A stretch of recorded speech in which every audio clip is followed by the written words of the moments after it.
juntos aqui nesse momento tão especial, novembro, iniciamos, não é, irmão? O mês de novembro é também um mês de atenção ao zumbido no ouvido.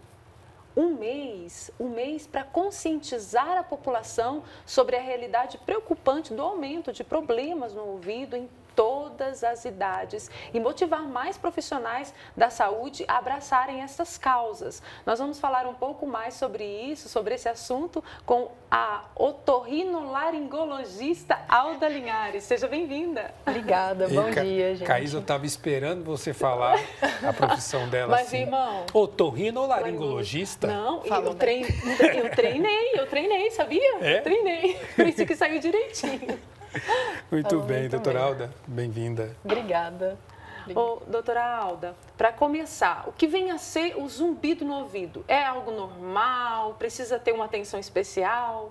A gente fala que o zumbido nunca é normal, né? Ele, na verdade, é uma percepção que o indivíduo tem de um som que não está sendo produzido no meio externo. Então, o zumbido, ele não é uma doença, é um sintoma que deve ter atenção do paciente, né, e das pessoas que estão ao redor quando essa pessoa reclama dessa sensação.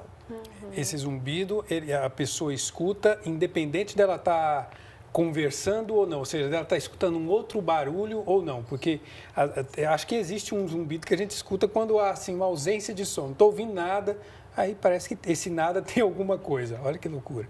Mas quando você está, por exemplo, nós estamos aqui conversando e ainda assim vem aquele zumbido acompanhando, seria disso que nós estamos falando? A gente tem o zumbido, essa sensação do silêncio total, né? Nós nunca conseguimos realmente estar dentro de um ambiente de silêncio total. Então, a gente vai ter a sensação desse som. Mas o zumbido que é persistente, que chega a incomodar o paciente, um zumbido que você também percebe em ambientes com ruído, ele sim começa a chamar essa atenção. Na verdade, não é normal ter esse zumbido, né? Nem no ambiente silencioso. Mas tem pacientes que queixam que no silêncio, aquele zumbido que de vez em quando, ocasionalmente, no ruído aparece, torna-se mais intenso no silêncio. Então, esse também deve ser avaliado. É a hora que começa a chamar a atenção da pessoa. Então, o zumbido nunca é algo fisiológico, né? A gente tem que avaliar sempre. Mas, geralmente, as pessoas começam a dar atenção quando ele torna-se mais intenso, né? Tanto no silêncio quanto no ruído. Doutora, e a questão das causas? É porque, eu estou tendo zumbido porque tem acúmulo de cera, eu estou tendo zumbido porque tem um corpo estranho aqui dentro do meu ouvido. Porque normalmente quando a gente vai tomar banho num rio, num córrego, numa cachoeira, se entrar água, a gente sai de lá, às vezes dá um tum, sai de lá com um zumbido. Tem causas específicas ou como que é? Existem várias causas de zumbido. A gente tem milhões de causas, né? Vai desde uma cerinha, uma água acumulada, um corpo estranho dentro do ouvido, até doenças musculares, perda auditiva, que está entre uma das principais causas de zumbido hoje no mundo. A gente tem doenças vasculares, metabólicas como causa de zumbido também. Então, é uma gama de fatores que podem gerar o zumbido. Levar esse sintoma que a gente tem que estar atento, porque pode ser o primeiro sintoma de outras doenças que estão por aparecer nesse paciente. E o que a pessoa acaba fazendo que piora essa sensação estranha no ouvido? Então, uma das coisas que a gente briga muito dentro do consultório, com os familiares e amigos, é o uso do cotonete. Porque uma das causas de zumbido é o acúmulo de cera, aquelas rolhas de cera que ficam dentro do conduto.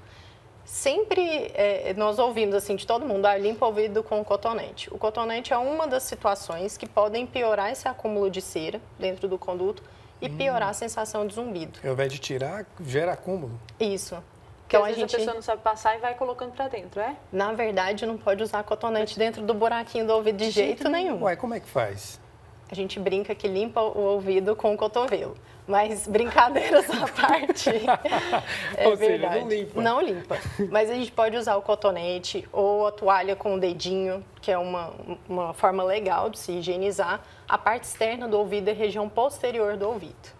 Mas lá dentro, nunca utilizar. O ideal é procurar um otorrinolaringologista para fazer essa limpeza, o acompanhamento, pelo menos uma vez ao ano. Olha que interessante, né? Porque eu lembro quando eu era criança, minha mãe me levou para fazer a tal da lavagem, né? Que põe a água quente, né? Isso. E aí todo mundo achava assim, nossa, ele nunca limpa o ouvido e por isso que faz a lavagem. Mas, na verdade, digamos que isso deveria ser um procedimento que a gente deveria fazer de vez em quando? Isso deveria ser feito, né? Eu acho que a avaliação com o otorrinolaringologista, ela tem que ser feita pelo menos uma vez no ano, como se fosse uma avaliação ginecológica, urológica, mas a gente não tem isso muito disseminado, né, na sociedade. Mas tem pessoas que têm uma tendência maior a acumular cerume. Pode ser por uma alteração da troca de pele do conduto auditivo, que isso é muito individual, e pode ser até pela quantidade de glândulas produtoras de cerume que cada um tem, é particular. Então é bom sempre avaliar, ver se está limpinho, se tem acúmulo ou não. Eu já fui no otorrinolaringologista para fazer a limpeza por causa que eu tive acúmulo de cera. E eu fui com essa sensação. Cheguei lá, eu queria me esconder lá na recepção, porque vão falar que eu estou com acúmulo de cera e aí vão falar que eu não limpo o ouvido direito. Mas aí quando eu cheguei lá no consultório, a doutora me explicou, não, isso aí vai de paciente para paciente, de pessoa para pessoa, tem uns que acumulam mais, outras menos, né? Então eu fiquei mais tranquila. Agora a questão é, esse zumbido, esse acúmulo de cera, esse corpo estranho, tudo isso, ou a patologia que a pessoa vem a ter, e isso seja um sintoma, isso tem tratamento? Como são os procedimentos? Então, existe tratamento sim. Por isso que a gente está nesse mês, né, que foi foi escolhido, na verdade, para ser o mês da conscientização do zumbido. Existe um estigma que o zumbido não tem tratamento. Isso vem de longa data, entre vários profissionais, né, que cuidam de pacientes com essa queixa, mas o Novembro Laranja, ele veio para mostrar para a gente, para conscientizar que existe tratamento sim. Esse tratamento é individualizado, ele vai depender da causa do seu zumbido. Então é importante sempre consultar com um profissional que pode acompanhar para indicar o tratamento adequado. Existem vários tratamentos e na grande maioria dos casos é um tratamento multiprofissional. E tem tipos diferentes de zumbido? Existem vários tipos. Os mais comuns são o zumbido tipo cigarra, panela de pressão, bater de asa de borboleta, mas existem vários tipos. Nossa Senhora. Isso tudo vai indicar, são pessoas diferentes e situações diferentes que a pessoa está enfrentando. Isso. Cada tipo de zumbido faz a gente pensar em uma patologia de base. Por isso que, às vezes, esse zumbido pode ser sinal de alguma outra doença, que não necessariamente no ouvido. Exatamente. E o zumbido de acúmulo de cerume é como? Esse zumbido de acúmulo de cerume geralmente é o zumbidinho tipo cigarra. Mas esse é engraçado. Alguns pacientes, às vezes, queixam de zumbidos múltiplos, assim, hora de um jeito, hora de outro, isso é possível também. Ter vários tipos de zumbido juntos. E tem cura? A gente fala que tem tratamento.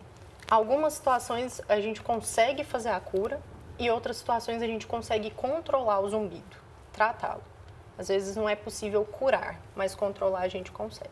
Entendi. Alda, agora eu fiquei curiosa em uma coisa. Você falou que pode ser indício de que a pessoa tem outra patologia.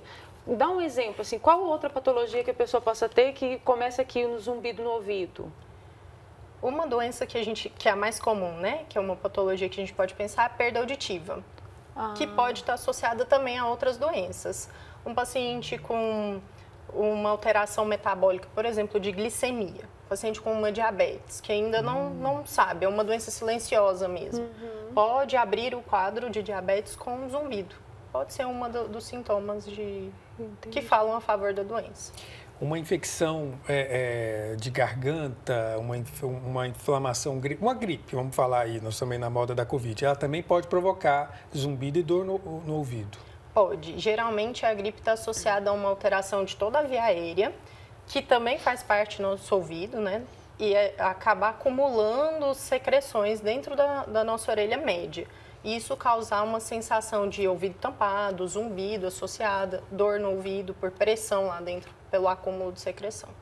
Então, se o zumbido, ele pode tá me dando sinal aí de outra patologia, se eu não buscar um profissional para tratar esse zumbido, para ver o que está acontecendo, eu posso chegar a perder a audição?